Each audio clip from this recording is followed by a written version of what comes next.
சொன்ன இந்த செம்மறி ஆடும் சரி, இந்த சேலம் கருப்பாக சொல்லக்கூடிய இந்த வெள்ளாடும் சரி, அதாவது நாட்டு ஆடுன்னு சொல்லும், இது ரெண்டுமே வந்துட்டு ஈஸியாக வந்துட்டு அடாப்ட் ஆகிக்கும்.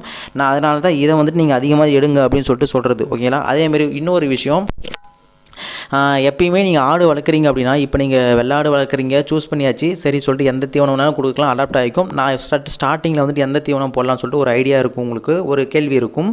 அந்த மாதிரி இருக்கக்கூடிய நீங்கள் வந்துட்டு என்ன பண்ணணும் அப்படின்னா, ஃபஸ்ட்டு வந்துட்டு ஆடுகளுக்கு நீங்கள் வாங்கக்கூடிய இடங்களில், அதாவது மோஸ்ட்டாக வந்துட்டு ரிசர்ச் பண்ணுங்கள். இப்போ நீங்கள் ஆடுகள் நீங்கள் புதுசாக பிஸ்னஸுக்கு வரீங்க அப்படின்னா, நான் வந்துட்டு என்ன சொல்லுவோம் அப்படின்னா, உங்களுடைய சரௌண்டிங்கில் இருக்கக்கூடிய சொந்தக்காரங்க பந்தக்காரங்களையோ இல்லை வந்துட்டு உங்களுடைய ஊரில் இருக்கக்கூடிய இடத்துங்களையோ இருந்துட்டு வந்துட்டு நீங்கள் வந்துட்டு அந்த ஆடை வந்துட்டு நீங்கள் வாங்கணும். ஓகேங்களா? அப்படி நீங்கள் வாங்கும்போது வந்து பார்த்திங்கன்னா, அங்கே இருக்கக்கூடிய புல்கள், அது புல்கள் மூலிமா தின்னு வளர்றது மூலிமா நீங்கள் ஈஸியாக வந்துட்டு உங்களுக்கு அடாப்ட் பண்ணிக்க முடியும். அதுவே நீங்கள் வேறு ஒரு சந்தையிலேருந்து நீங்கள் வாங்கிட்டு வரீங்க அப்படின்னா, அவங்க எந்த மாதிரி புல்கள் கொடுத்தாங்கிறது உங்களுக்கு தெரியாது. ஓகேங்களா? ஸோ இன்கேஸ் வாங்கிட்டீங்க அப்படின்னா அவங்களையும் கேளுங்க. அந்த ஆடை நீங்கள் வாங்கிட்டு வந்து வளர்த்து கொஞ்சம்